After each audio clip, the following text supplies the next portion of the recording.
There is a weapon more effective than denial, more insidious than lying. It operates in the space between acknowledgement and accountability. It is the non-apology, and those who master it never lose ground. You have heard it before. I'm sorry you feel that way. Mistakes were made. If I offended anyone, I apologize. These are not apologies. They are psychological fortifications, designed to look like concession while admitting nothing. The person who deploys a non-apology understands something most people miss. An apology creates liability.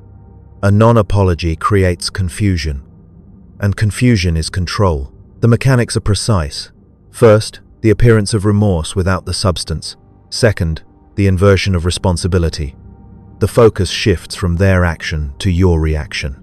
You become the problem. Your sensitivity. Your misunderstanding. Your emotional instability. The original transgression evaporates. What remains is your unreasonable demand for something they will never provide. Closure. If you value understanding the strings that pull the world, subscribe. This is The Silent Psychology. Like this video to signal you are paying attention. Consider subject M. A department manager. Respected, charismatic, trusted with sensitive projects. Over 18 months, 3 separate team members report the same pattern. Public humiliation disguised as constructive feedback. Credit stolen for collaborative work. Promises made in private, denied in meetings. When the complaints reach senior leadership, subject M is called in. The conversation lasts 12 minutes.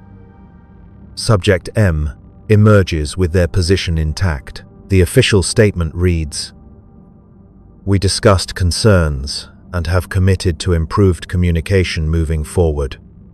No apology. No acknowledgement of harm. No consequences."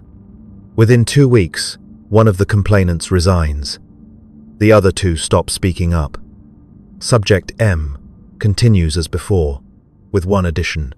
They now occasionally say in meetings, "I know I can come across as direct, but I'm working on that." The behavior does not change. The performance of self-awareness becomes the shield. This is not incompetence. This is architecture. The non-apology functions through linguistic misdirection.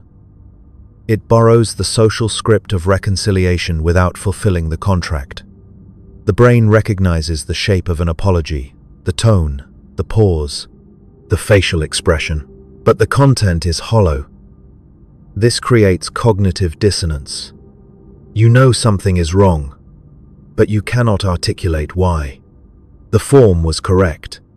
The feeling is not. So you question yourself. Perhaps you are overreacting. Perhaps you misunderstood. Perhaps you should let it go. This is the goal, not resolution. Exhaustion. The non-apology relies on plausible deniability. "I'm sorry if" introduces conditionality. The offense becomes hypothetical. They are sorry for a scenario that may or may not have occurred, contingent on your subjective interpretation. This performs empathy without accepting fault. "Mistakes were made" uses passive construction to erase agency. Who made the mistakes? The sentence does not say. Responsibility becomes ambient. Everyone and no one. These are not accidents of language. They are deliberate omissions. The person who says, "I apologize for any confusion," is not apologizing for their deception. They are apologizing for your failure to be deceived effectively. The mechanism exploits social conditioning. Most people are trained to accept apologies reflexively. When someone says the words, even hollow versions, the script says, "You should forgive. Move on." Demanding specificity makes you appear vindictive, petty, unwilling to heal. The non-apology traps you in a paradox. Accept the false apology and validate the harm. Reject it and become the aggressor. This is why it works in professional settings, in families, in public relations. The non-apology allows power to acknowledge crisis without surrendering position. It performs accountability for an audience while protecting the actor. Observers see someone who took responsibility. Those harmed see someone who admitted nothing. The defense against this is pattern recognition. A genuine apology contains 4 elements: acknowledgement of the specific action, recognition of the harm caused, acceptance of responsibility without qualification, statement of changed future behavior. If any element is missing, you are not receiving an apology. You are receiving a strategic maneuver. Watch for the qualifiers. If, but, however. These words negate everything before them. "I'm sorry," I yelled, "but you were being unreasonable," is not an apology. It is a redistribution of blame. Listen for passive voice. "Things got out of hand" versus "I lost control." One evades, one owns. Notice the absence of change.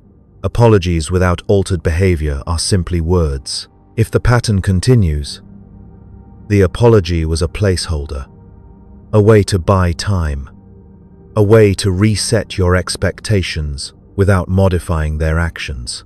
The non-apology is revealed not in the moment, but in the repetition. You do not need to announce your awareness. That creates confrontation without leverage. Instead, adjust your assessment. Understand that you are not dealing with someone who made a mistake.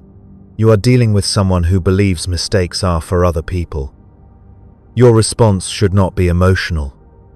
It should be strategic. Reduce vulnerability. Limit exposure. Document patterns. Understand that reconciliation is not possible with someone who never accepted there was a problem. The non-apology is not a failure of communication. It is the success of manipulation. They win by never saying sorry because sorry implies fault, and fault implies consequence, and consequence implies you have power they do not want you to have. If this pattern feels familiar, you already understand more than you think. Subscribe and share to survive the hierarchy.